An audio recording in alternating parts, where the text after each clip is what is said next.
كل نفس ذائقة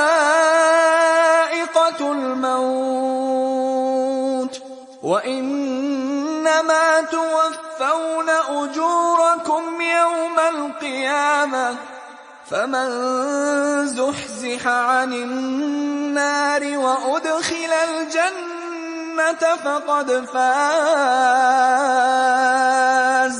وما الحياة الدنيا إلا متاع الغرور.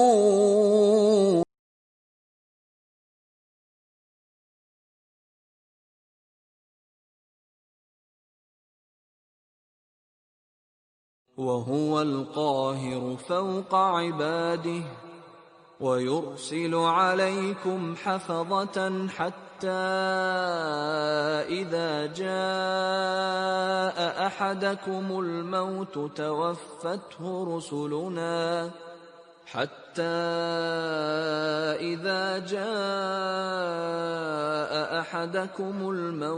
توفته رسلنا وهم لا يفرطون.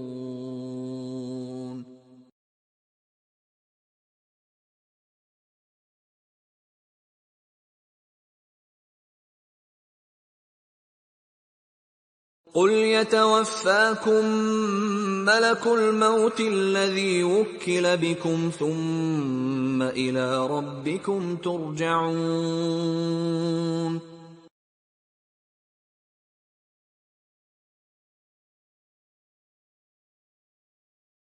وَجَاءَتْ سَكْرَةُ الْمَوْتِ بِالْحَقِّ ذَلِكَ مَا كُنتَ مِنْهُ تَحِيدُ.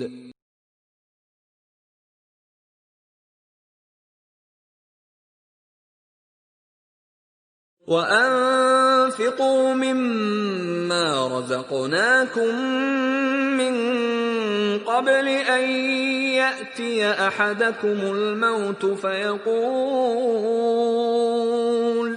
فيقول رب لولا أخرتني إلى أجل قريب فأصدق وأكن من الصالحين.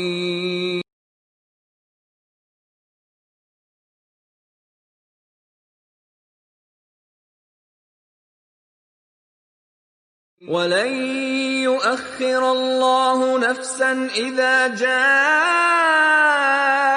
أجلها والله خبير بما تعملون.